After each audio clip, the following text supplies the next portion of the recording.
पहला जो क्वेश्चन है वो है I wandered lonely as a cloud is line from, यानी ये जो लाइन है वो कहाँ से लिया गया है, तो ये लिया गया द डैफोडिल से। कहाँ से लिया गया है, तो द डैफोडिल से लिया गया है I wander lonely as a cloud.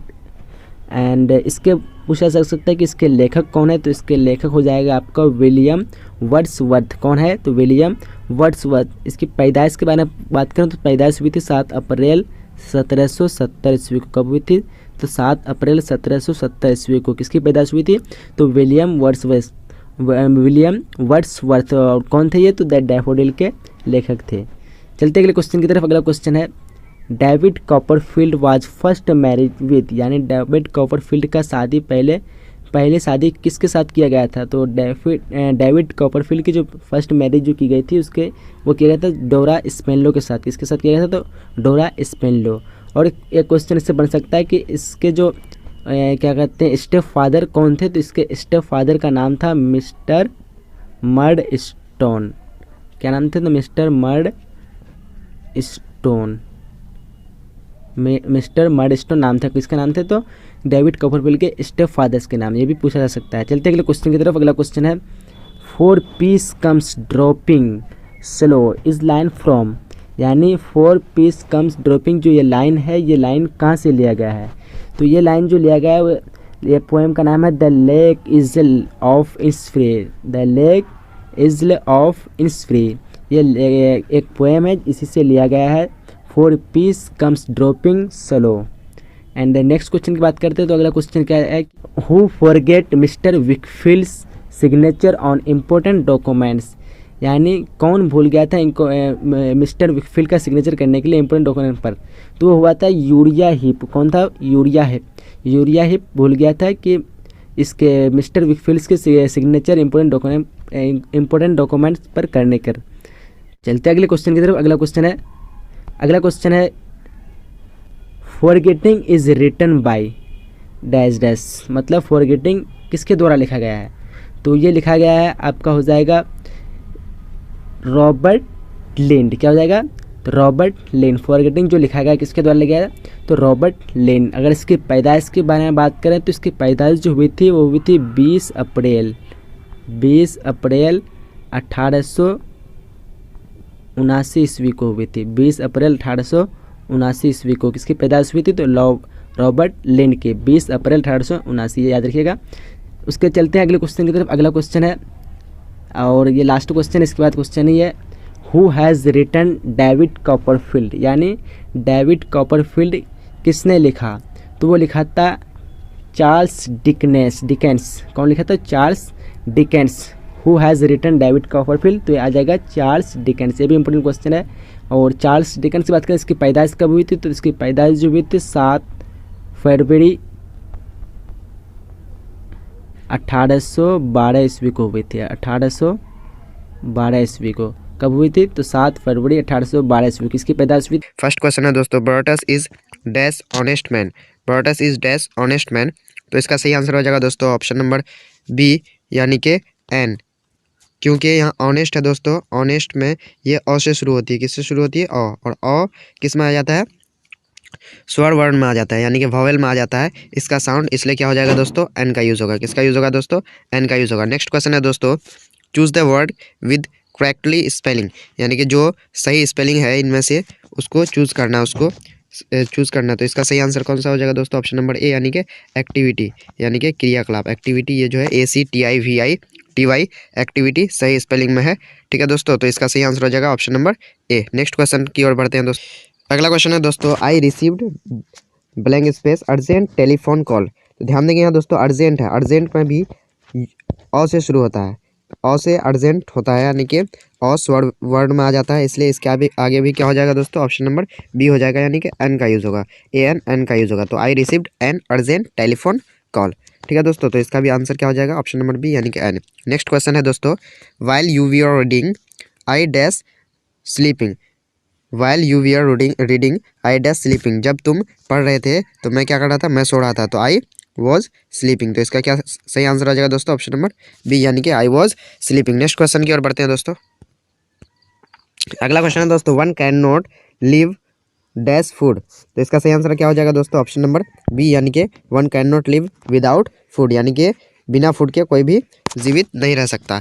Next question है दोस्तों, I missed the train, I was late, I missed the train, I was late, choose the suitable option of combination of sentences. तो इसका सही answer आ जाएगा दोस्तों option number A, यानी कि I missed the train because I was late, मैं train miss कर गया क्योंकि मैं लेट था। ठीक है, नेक्स्ट क्वेश्चन की ओर बढ़ते हैं दोस्तों। अगला क्वेश्चन दोस्तों, choose the word with correct spelling. Correct spelling इनमें से किसका है? तो ऑप्शन नंबर ए से ए ही है दोस्तों, यानी कि मैनर, MANNER जो होता है यही सही स्पेलिंग होता है मैनर का। नेक्स्ट क्वेश्चन है दोस्तों, I dash return before Inshu comes, I dash return before Inshu comes. तो इसका सही आंसर हो जाएगा दोस्तों ऑप्शन नंबर बी, यानी कि आई शैल रिटर्न, मैं लौट जाऊंगा इंशु के आने से पहले, यानी कि इंशु के आने से पहले ही मैं क्या हो जाऊंगा? लौट जाऊंगा। नेक्स्ट क्वेश्चन है दोस्तों, water boils dash 100 degree Celsius, water boils dash 100 degree Celsius. तो इससे पहले क्या हो जाएगा दोस्तों? ऑप्शन नंबर बी, यानी कि एट। क्या हो जाएगा दोस्तों? एट, क्योंकि ये मेजरमेंट है 100 डिग्री सेल्सियस, तो उससे पहले क्या यूज़ होता है? एट। नेक्स्ट क्वेश्चन की ओर बढ़ते हैं दोस्तों। अगला क्वेश्चन दोस्तों, choose the correct meaning of the phrase cut down. Cut down का सही मीनिंग चुनना है। तो कट डाउन पता ही चल रहा है, कट मतलब काटना, तो इसका क्या हो जाएगा दोस्तों? ऑप्शन नंबर बी, यानी कि रिड्यूस। रिड्यूस मीन्स घटाना, यानी कि 11 का क्या ऑप्शन हो जाएगा? ऑप्शन नंबर बी, यानी कि रिड्यूस। कट डाउन का जो मीनिंग होगा ये क्या हो जाएगा? रिड्यूस हो जाएगा। नेक्स्ट क्वेश्चन की ओर बढ़ते हैं दोस्तों, until I dash you will wait for me, until I dash you will wait for me. तो ध्यान देंगे दोस्तों, ये जो आगे वाला सेंटेंस है यू विल, तो यू के बाद विल है, यानी कि फ्यूचर में है, फ्यूचर का यूज़ हुआ है। तो दोस्तों यहाँ पे भी हम लोग फ्यूचर का यूज़ नहीं कर सकते हैं। ठीक है दोस्तों, तो ये और सी नंबर तो होगा ही नहीं, तो इसका सही आंसर हो जाएगा दोस्तों ऑप्शन नंबर ए है, यानी कि until I return you will wait for me, यानी कि जब तक मैं नहीं लौट जाता तुम मेरा इंतज़ार करोगे। नेक्स्ट क्वेश्चन की ओर बढ़ते हैं दोस्तों। अगला क्वेश्चन दोस्तों, choose the correct meaning of the phrase stand by. Stand by का सही मीनिंग चूज करना है। तो स्टैंड मतलब खड़ा होना होता है, तो स्टैंड बाय का मतलब उसी से रिलेटेड कुछ होगा, तो इसका सही आंसर होगा दोस्तों ऑप्शन नंबर ए, यानी कि सपोर्ट। सपोर्ट क्या हो जाएगा आंसर दोस्तों? सपोर्ट। तो यहीं से आपको स्टैंड बाय से ही पता चल रहा है, जो इसका सही आंसर क्या हो जाएगा? सपोर्ट हो जाएगा। नेक्स्ट क्वेश्चन की ओर बढ़ते हैं दोस्तों, choose the word with correct spelling. तो दोस्तों आपका करेक्ट स्पेलिंग, यानी कि स्पेलिंग करेक्ट करने के लिए आपका 2 या 3 क्वेश्चन आ सकता है, तो ध्यान देंगे दोस्तों, आपके अपने स्पेलिंग्स को मजबूत कर लेंगे। नेक्स्ट, तो इसका सही आंसर हो जाएगा दोस्तों, करेक्ट स्पेलिंग इनमें से कौन सा है? तो इसका सही आंसर है ऑप्शन नंबर बी, यानी कि डिजॉल्व, DISSOLVE, DISSOLVE इसका सही आंसर हो जाएगा दोस्तों। नेक्स्ट क्वेश्चन की ओर बढ़ते हैं दोस्तों। अगला क्वेश्चन दोस्तों, he has written a letter, he has written a letter, choose the suitable passive voice. तो इसका जो सही पैसिव वॉइस है उसको चुनना है। तो he has written a letter है, तो इसका क्या हो जाएगा? अ लेटर, अ लेटर, उसके बाद हैज़ है तो हैज़ बीन हो जाएगा, a letter has been written, उसके बाद क्या हो जाएगा? बाई, और ही का क्या हो जाएगा? ऑब्जेक्ट हिम, यानी कि a letter has been written by him. लेकिन ध्यान देंगे दोस्तों, यहाँ हैज़ बीन की जगह हैड दिया हुआ है, तो दोस्तों इसका यहाँ पे ABC में से कोई भी आंसर नहीं होगा, और इसका आंसर क्या हो जाएगा दोस्तों? ऑप्शन नंबर डी, यानी कि नन ऑफ दीज, यानी कि इनमें से कोई भी इसका सही आंसर नहीं दिया हुआ। अगर हैड की जगह हैज़ रहता दोस्तों, तो इसका कौन सा सही आंसर हो जाता? ऑप्शन नंबर ए। नेक्स्ट क्वेश्चन की ओर बढ़ते हैं दोस्तों, तो इसको आप ज़रूर ध्यान रखेंगे। नेक्स्ट क्वेश्चन है दोस्तों, तो 16 से 25 जो आपका क्वेश्चन है वो बुक से लिया गया है दोस्तों, तो आप अगर बुक पढ़े होंगे तो आपको ये क्वेश्चन अच्छी तरह से आते होंगे। तो 16 नंबर क्वेश्चन है दोस्तों, the line four of when on my couch I lie is taken from dash, यानी कि ये जो लाइन है किससे लिया गया है? तो इसका चूज द करेक्ट ऑप्शन, सही ऑप्शन चुनना है। तो इसका सही आंसर हो जाएगा दोस्तों ऑप्शन नंबर ए, यानी कि द डैफोडिल्स। ये किससे लिया गया है? द डैफोडिल्स से लिया गया है। नेक्स्ट क्वेश्चन की ओर बढ़ते हैं दोस्तों। अगला क्वेश्चन दोस्तों, on letter writing, on letter writing is written by dash, choose the correct option, यानी कि ऑन लेटर राइटिंग जो है ये किसके द्वारा लिखा गया है? तो इसका सही आंसर हो जाएगा दोस्तों ऑप्शन नंबर बी, यानी कि JC हिल्स के द्वारा। किसके द्वारा लिखा गया है दोस्तों? JC हिल्स के द्वारा। तो दोस्तों इसको आप जरूर ध्यान रखेंगे, ये क्वेश्चन आपके एग्जाम के लिए काफी इंपॉर्टेंट है। नेक्स्ट क्वेश्चन की ओर बढ़ते हैं दोस्तों, Sam and Bill are the chief characters in the chapter. तो सैम एंड बिल जो है वो चीफ कैरेक्टर है किस में, किस चैप्टर में है? तो इसका सही आंसर हो जाएगा दोस्तों ऑप्शन नंबर बी, यानी कि on letter writing, on letter writing, जिसके राइटर कौन है? JC हिल्स हैं, JC हिल्स हैं दोस्तों। नेक्स्ट क्वेश्चन की ओर बढ़ते हैं दोस्तों। अगला क्वेश्चन है दोस्तों, man has invented machines to save आदमी ने मशीन्स का आविष्कार किया क्या बचाने के लिए, क्या सेव करने के लिए। तो इसका सही आंसर हो जाएगा दोस्तों ऑप्शन नंबर ए यानी कि टाइम एंड एनर्जी, समय और ऊर्जा को बचाने के लिए क्या किया, आदमी ने मशीन्स का आविष्कार किया। नेक्स्ट क्वेश्चन है दोस्तों, how does David's character develop through the novel, how does David's character develop through the novel. तो इसका सही आंसर हो जाएगा दोस्तों ऑप्शन नंबर ए यानी कि he lose his mind, he lose his mind. Next question की ओर बढ़ते हैं दोस्तों। अगला क्वेश्चन दोस्तों, at the end of the novel, at the end of the novel to whom is David married, to whom is David married, यानी कि novel के जो एंड में है, लास्ट में, डेविड ने किससे शादी किया। तो इसका सही आंसर हो जाएगा दोस्तों option number option number D यानी एग्निस से, किससे, एग्निस से। नेक्स्ट क्वेश्चन है दोस्तों, Walter de la Mare has written the poem, Walter de la Mare has written the poem. तो वॉल्टर डिलामियर कौन सा पोएम लिखा है दोस्तों। तो इसका सही आंसर हो जाएगा दोस्तों ऑप्शन नंबर बी यानी कि मिस बेट्सी, मिस बेट्सी जो है ये वॉल्टर डिलामियर ने लिखा है। तो दोस्तों ये क्वेश्चन आपके एग्जाम के लिए काफ़ी इंपॉर्टेंट है, तो इसको आप जरूर ध्यान रखेंगे। नेक्स्ट क्वेश्चन की ओर बढ़ते हैं दोस्तों। अगला क्वेश्चन है दोस्तों, miss Betsy is disappointed at the birth of David because. तो चूज द करेक्ट ऑप्शन। तो इसका सही आंसर हो जाएगा दोस्तों, इसका हो जाएगा सी नंबर यानी कि ही इज कस्ट, यानी कि उसे श्राप दिया गया था, इसलिए वो डिसअपॉइंटेड थी डेविड के बर्थ पर, जन्म पर। नेक्स्ट क्वेश्चन है दोस्तों, blank space are necessary to our civilization as the air we breathe is to us. Choose the suitable option. Dash are necessary to our civilization as the air we breathe is to us. तो इसका क्या हो जाएगा दोस्तों option number B यानी कि order और safety, order and safety are necessary to our civilization as the air we breathe is to us, यानी कि इसका सही आंसर हो जाएगा दोस्तों ऑप्शन नंबर बी यानी कि order and safety. Next question देख लेते हैं दोस्तों। अगला क्वेश्चन है दोस्तों, David locked himself in his room for 5 days because.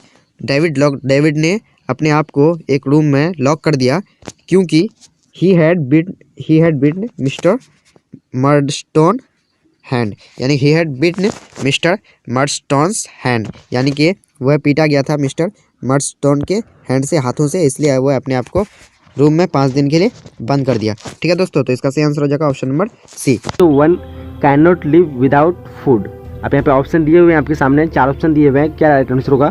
तो राइट आंसर यहाँ हो जाएगा डी नंबर यानी without. One can not live without food यानी भोजन के बिना कोई नहीं रह सकता। बढ़ते अगले क्वेश्चन तरफ। अगला क्वेश्चन देख पा रहे होंगे, water boils dash 100 degree Celsius. पानी जो है उबलता है, यहाँ पे दिया हुआ 100 डिग्री सेल्सियस, किस यहाँ पे डैश में क्या लगेगा। तो राइट आंसर हो जाएगा डैश के लिए बी यानी at, water boils at 100 degree Celsius. चलिए बढ़ते अगले क्वेश्चन तरफ। अगला क्वेश्चन है कि he is found dash reading, he is found dash दिया हुआ है यहाँ पे रीडिंग। यहाँ पे रीडिंग से पहले जो खाली स्थान है, इस खाली स्थान में क्या लगेगा। तो खाली स्थान पे यहाँ पे लग जाएगा आपका ए लग जाएगा यानी of, he is found of reading. चलिए अगला क्वेश्चन तक बढ़ते हैं। अगला क्वेश्चन है, I received dash urgent telephone call. अब यहाँ पे डैश जो दिया हुआ है, इस डैश में आपको 4 ऑप्शन दिया हुआ है, जहाँ पे आपको करेक्ट ऑप्शन चुनना है। देख पा होंगे ए, द और एन, यानी आर्टिकल दिया हुआ है 4। तो इन चारों आर्टिकल में आपका राइट आंसर हो जाएगा बी यानी एन। क्या हो जाएगा एन, क्योंकि एन इसलिए लगेगा यहाँ पे जो है अर्जेंट एक यू से शुरू हुआ, और यू क्या होता है, एक वेवल होता है, और यहाँ पे जो इसका प्रोनाउंसिएशन होता है तो वो अर्जेंट होता है, अर। तो यहाँ पे और जो होता है एक हिंदी का ये जो है ये हिंदी का जो है ये स्वर्ण मन है, और स्वर्ण मन जिसमें भी लगेगा हिंदी का तो उससे पहले एन का इस्तेमाल होता है। बढ़ते हैं अगले क्वेश्चन की तरफ। अगला क्वेश्चन है कि the letter have been delivered by the postman, the letter have been delivered by the postman. आप यहाँ पे 4 ऑप्शन दिया हुआ है, इस चीज़ को आपको करेक्ट एक्टिव वॉइस में चेंज करना है। तो एक्टिव वॉइस में जब चेंज करेंगे तो इसका सही फॉर्म हो जाएगा option number A, the postman has delivered the letter, क्योंकि यहाँ पे हैज़ बीन दिया हुआ है, यानी ये जो है आपका प्रेजेंट परफेक्ट टेंस में। और प्रेजेंट परफेक्ट टेंस के लिए हम क्या इस्तेमाल करते हैं, हैज़ का इस्तेमाल करते हैं, और वर्ब 3 का। तो यहाँ पे जाएगा the postman has delivered the letter. बढ़ते हैं अगले क्वेश्चन तरफ। अगला क्वेश्चन है कि his work had been finished, his work has been finished. यहाँ पे आपको करेक्ट एक्टिव वॉइस चूज करना है। तो इस क्वेश्चन का राइट आंसर क्या हो जाएगा। राइट आंसर की बात करेंगे तो राइट आंसर हो जाएगा इसका ऑप्शन नंबर बी, यानी he had finished his work, क्योंकि his work had been finished. और इसका ये जो है पास्ट में दिया हुआ है, हैड इंडिकेट करता है पास्ट टेंस, और पास्ट टेंस कौन सा टेंस है, तो पास्ट परफेक्ट टेंस है। तो इसका पास्ट परफेक्ट क्या हो जाएगा, past perfect, he had finished work. अगले क्वेश्चन में बढ़ते हैं। अगले क्वेश्चन है कि choose the correct spelled word. यहाँ पे जो ऑप्शन दिया हुआ है इनमें से कौन सा सही स्पेलिंग का वर्ड है। और नीचे में 2 ऑप्शन दिया हुआ है, लेकिन यहाँ पे राइट आंसर जो है ऑप्शन नंबर ए है, HAMMER, ये जो है राइट ऑप्शन है, मतलब सॉरी राइट ऑप्शन तो है ये, और ये राइट स्पेल के साथ राइट वर्ड है। चलिए अगले क्वेश्चन पढ़ते हैं। अगला क्वेश्चन देख पा होंगे कि choose the correct meaning of the phrase put off. Put off जो है इसका सही मीनिंग क्या होगा फ्रेज का, तो सही मीनिंग हो जाएगा इसका डिटरमाइन, यानी इस क्वेश्चन का आंसर बी हो जाएगा, सॉरी इस क्वेश्चन का आंसर क्या होगा, बी हो जाएगा, यानी डिटरमाइन DETERMINE। चलिए बढ़ते अगले क्वेश्चन तरफ। अगला क्वेश्चन है कि choose the correct meaning of the phrase take after. Take after जो फ्रेज है इसका मीनिंग क्या होगा, तो इसका मीनिंग हो जाएगा ऑप्शन नंबर बी, यानी टू रिसेंबल। टू क्या हो जाएगा, टू रिसेंबल, यानी इस क्वेश्चन का आंसर सी हो जाएगा। नौ का क्या होगा, ऑप्शन नंबर सॉरी नौ का ऑप्शन नंबर बी हो जाएगा, टू फ्लाई। टू फ्लाई का choose the correct meaning of the phrase take after. Take after का मतलब टू फ्लाई होता है, क्योंकि ये गलत हो जाएगा, ऑप्शन नंबर बी राइट हो जाएगा। अगला क्वेश्चन बढ़ते हैं। अगला क्वेश्चन 10वां देख पाएंगे कि turn off the left you will reach the church. Turn off the left you will reach the church. आप यहाँ पे बोलता है कि आप जैसे आगे मतलब मुड़ेंगे तो आप चर्च पहुँचेंगे। इस सेंटेंस को आपको कंबाइन करके जोड़ना है, बनाना है, तो इसको कंबाइन करेंगे तो इस क्वेश्चन का राइट आंसर सी हो जाएगा, you will reach the church just turn left. तो यहाँ पे कंबाइन करके जोड़ने का इस तरह का क्वेश्चन मतलब आंसर बनेगा। बढ़ते हैं अगले क्वेश्चन तरफ। अगला क्वेश्चन है dash we dash dash help the poor. अब यहाँ पे जो ऑप्शन 4 दिए हुए हैं, 11 का क्या ऑप्शन राइट होगा, तो राइट ऑप्शन की बात करें तो राइट ऑप्शन इसका सी हो जाएगा, यानी should, we should help the poor, हमें गरीबों की मदद करनी चाहिए। बढ़ते अगले क्वेश्चन क्वेश्चन नंबर 12 देख पा होंगे, रमेश क्राइड डैश डैश। अब यहाँ पे दिया हुआ क्रिक, चूज द करेक्ट ऑप्शन। तो रमेश जो रोया यानी किस तरह रोया, तो लाउडली, यहाँ पे जो है एक ही ऑप्शन सही है, यानी इस क्वेश्चन का आंसर ए हो जाएगा, लाउडली। रमेश जो है वो किस तरह रोया, लाउडली, यानी कि काफ़ी जोर से। चलिए बढ़ते अगले क्वेश्चन। अगला क्वेश्चन है कि 13वां क्वेश्चन है कि dash dash you any money, यानी यहाँ पे जो इससे पहले कौन सा वर्ब लगेगा, यहाँ पे 4 दिए हुए हेल्पिंग वर्ब, तो इस क्वेश्चन का राइट आंसर क्या हो जाएगा, हैव हो जाएगा, हैव यू एनी मनी, न कि हैज। तो यू से पहले तो हैज लगता नहीं तो होगा नहीं, इज यू एनी मनी तो होता नहीं, मतलब किसी के पास हो रहा है, पास होने के लिए हम हैव का इस्तेमाल करते हैं। चलिए अगला क्वेश्चन देख पा होंगे, seeing dash seeing is dash, seeing is dash. अब यहाँ पे 4 ऑप्शन दिया हुआ है, तो सीइंग इज बिलीविंग, यानी इस क्वेश्चन का आंसर डी हो जाएगा। 14 क्या होगा, ऑप्शन नंबर डी। चलिए इसके क्वेश्चन नंबर 15 देख पा होंगे, I dash dash to attend her wedding. अब यहाँ पे देखिए, यहाँ पे खाली जगह दिया हुआ है, इस खाली जगह में कौन सा वर्ब लगेगा, तो देख पा रहे होंगे यहाँ पे, तो इसका राइट आंसर का ऑप्शन नंबर सी, यानी have. I have to attend her wedding, यानी मुझे उसकी वेडिंग को अटेंड करना होगा। बढ़ते अगले क्वेश्चन तरफ। अगला क्वेश्चन देख पा रहे होंगे, question number 16, while you we are sleeping I dash dash working. अब यहाँ पे दिया हुआ खाली जगह, इस खाली जगह में कौन सा वर्ब लगेगा, ऑप्शन देख पा रहे होंगे, वाज, वियर, हैड या फिर हैव।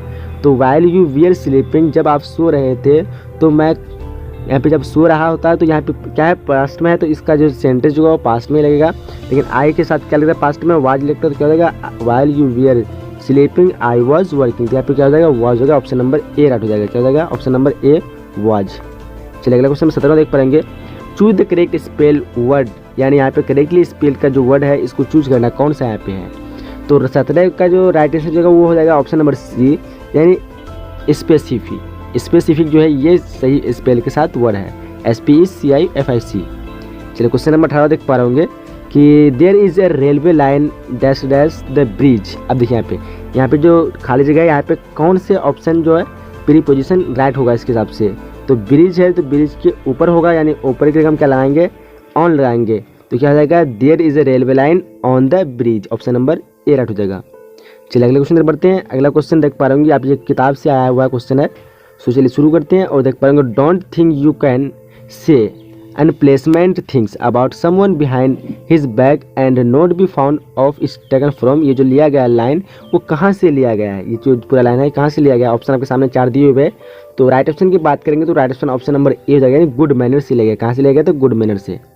चलिए बढ़ते हैं क्वेश्चन। क्वेश्चन 20वां देख पाएंगे, dash dash are as a necessary to our civilization as the air we breathe is to us, यानी हमें हमारी सभ्यता के लिए वैसी ही ज़रूरी चीज़ है जैसे हम हवा मेरे लिए मतलब सांस के लिए ज़रूरी है। तो क्या ज़रूरी है सिविलाइजेशन के लिए, तो वो जो ज़रूरी है यहाँ पे ऑप्शन 4 दिया हुआ है आपके पास, तो वो हो जाएगा आपका ऑर्डर एंड सेफ्टी, यानी इस क्वेश्चन का आंसर बी हो जाएगा, ऑर्डर एंड सेफ्टी। बढ़ते क्वेश्चन 21वां देख पा रहे होंगे, on the letter writing is written by, यानी ऑन द लेटर राइटिंग जो है, ऑन लेटर राइटिंग, ये किसके द्वारा लिखा गया है? तो पता होगा आप सभी को, इस क्वेश्चन आंसर डी हो जाएगा, यानी एजी गार्डनर। किसके द्वारा? तो एजी गार्डनर। क्वेश्चन नंबर 22 देख पा रहे होंगे, for of when on my couch I lie is taken from, ये जो लाइन है ये कहाँ से लिया गया है? तो इस लाइन, ये पूरा लाइन ये जो लिया गया है वो लिया गया है द डैफोडिल से, यानी इस क्वेश्चन आंसर ए हो जाएगा। क्या हो जाएगा? 22 का ऑप्शन नंबर ए। चलिए क्वेश्चन नंबर 23 देख पा रहे होंगे, Walter de la Mare has written the poem, Walter de la Mare के द्वारा कौन सा पोएम लिखा गया यहाँ पे ऑप्शन के हिसाब से? तो इस क्वेश्चन का राइट आंसर क्या होगा? ऑप्शन नंबर ए हो जाएगा, यानी इको। क्या कौन लिखा गया? तो इको लिखा गया है वाटर डी ला मेयर के लिए। तो इसका ऑप्शन नंबर ए। चलिए क्वेश्चन नंबर 24 देख पा रहे होंगे, you will be may my son is taken from, you will be a man my son is taken from, ये जो लाइन है किससे लिया गया? तो ये जो लिखा गया लिया गया इफ़ से लिया गया। किससे लिया गया? तो इफ़, यानी इस क्वेश्चन आंसर डी हो जाएगा। क्वेश्चन नंबर 25 देख पा रहे होंगे, how does David's character develop, how did David characters develop through the novel, यानी यहाँ पे डेविड का जो कैरेक्टर है इस नोवेल के द्वारा क्या डेवलप किया गया है? सो इस क्वेश्चन का राइट आंसर क्या होगा? ऑप्शन देख पा रहे होंगे आप लोग, तो ऑप्शन हो जाएगा ऑप्शन नंबर सी, यानी ही बिकम्स क्रूएल। अगला क्वेश्चन में 26 देख पाएंगे, वाई डज मिस बेस्टी refuse to adopt David when he was born. Option यहाँ पे सामने 4 दिए हुए हैं, तो राइट ऑप्शन हो जाएगा इसका ऑप्शन नंबर सी, यानी सी इज टू पुअर, कहते हुए बहुत गरीब थे इसलिए उसको डेविड को रिफ्यूज करते हैं। उसके बाद अगला क्वेश्चन नंबर 27 देख पाएंगे, what caused David to be locked in his room for 5 days, यानी किसके कारण डेविड जो है उसके रूम में 5 दिन के लिए लॉक कर दिया गया था? तो ये किसके कारण लॉक किया था? उसको वो था ही बीट्स मिस्टर मर्चेंट, क्योंकि वो मिस्टर मर्चेंट को दांत से काट दिए थे। अगला क्वेश्चन 28 देख पा रहे होंगे, at the end of the novel David Copperfield to whom is David married, यानी लास्ट में जो डेविड कॉपरफाइल होते हैं वो किससे शादी करते हैं? तो इस क्वेश्चन का राइट आंसर क्या होगा? ऑप्शन नंबर डी हो जाएगा, यानी एग्नेस से, यानी इस क्वेश्चन आंसर क्या होगा? डी। चलिए क्वेश्चन नंबर उसके बाद 29 देख पा रहे होंगे, Siegfried Sassoon is popularly known as a, ये किसके नाम से जाने जाते हैं? तो इस क्वेश्चन का राइट आंसर क्या होगा? ऑप्शन नंबर बी हो जाएगा, यानी ड्रामास्टिक। क्या हो जाएगा? ड्रामास्टिस्ट। क्वेश्चन नंबर 30 देख पा रहे होंगे, जो कि ऑब्जेक्ट क्वेश्चन का लास्ट क्वेश्चन है, Agnes is David's dash wife, Agnes जो है डेविड के कौन सा वाइफ थे? ऑप्शन देख पा रहे होंगे आप लोग, तो इस क्वेश्चन का आंसर क्या होगा? ऑप्शन नंबर सी हो जाएगा, यानी 4, ऑप्शन नंबर सी हो जाएगा, यानी सेकेंड। कौन से थे? तो सेकेंड। तो चलिए यहीं तक हम लोग क्वेश्चन को ऑब्जेक्ट को समाप्त करते हैं और देखते हैं थोड़ा सब्जेक्ट क्वेश्चन की तरफ। सब्जेक्ट क्वेश्चन आपको किस तरह पूछाएगा? तो सब्जेक्ट क्वेश्चन जो है आप यहाँ पे देख पाओगे, answer any two the following each in about 75 word, यहाँ पे 75 वर्डों में आप लोग को इस प्रत्येक क्वेश्चन का आंसर लिखना है। और ये टोटल जो क्वेश्चन आपको पूछाएगा 5 पूछाएगा, और इसमें से आपका यहाँ पे 2 का उत्तर देना है। तो 2 का उत्तर में एक क्वेश्चन का आंसर मार्क्स जुटेगा, 5 मार्क्स लगेगा। काफ़ी आसान क्वेश्चन है, यानी सॉरी काफ़ी आसान दिया है एग्जाम, क्योंकि 5 क्वेश्चन दिए, 5 मात्र आपको 2 ही का उत्तर देना है। चलिए आगे क्वेश्चन देख लेते हैं। आगे क्वेश्चन है कि so in about 75 word that you have read and understand any one of the following poem. अब यहाँ पे जो पोएम दिए हुए कुछ, इस पोएम के बारे में आपको लिखना है, डिस्कस करना है। 3 पोएम दिए हुए हैं, किसी एक के बारे में लिखना है कि इस पोएम में क्या कहना चाहता है, उस पोएम को थोड़ा समझाना है अपने भाषा में। चलिए क्वेश्चन नंबर 3 देख पा होंगे, answer any on the following is about 75 word. अब यहाँ पे भी दिया हुआ है 3 ऑप्शन। अब इस तीनों ऑप्शन में से 75 वर्डों में किसी एक का जवाब मांगता है कि how does David mother become a victim of her husband, इस तरह करके, या फिर why Peggotty angry with David's mother. तो ये जो चीज़ है इन सब एक में, तीनों में से किसी एक का आपको उत्तर देना है पूरे सही से खुलासे के साथ 75 वर्डों में। क्वेश्चन नंबर 4 है कि right a paragraph on any of the following about 75 word. अब यहाँ पे 4 यहाँ पे दिया हुआ ABCD के रूप में, शायद और भी नीचे दिया होगा। तो इसमें से किसी एक पर आपको पैराग्राफ लिखना है, जिसको हम कहते हैं लेख। तो उसको के बारे में लिखना है, माई ड्रीम, विलेज फेयर, या फिर किसी भी चीज़ के बारे में आप लिख सकते हैं।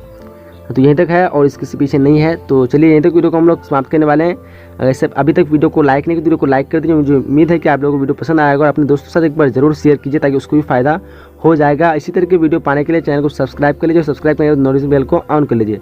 और आपकी स्क्रीन पर जो भी वीडियो आ रहा है तो प्लीज़ उसको देख लीजिए, काफ़ी आप लोग के लिए हेल्पफुल होगा। तब तक के लिए हम लोग यहीं से वीडियो समाप्त करते हैं, मिलेंगे अगले नए वीडियो। तब तक के लिए जय हिंद, जय Bharat and thanks for watching.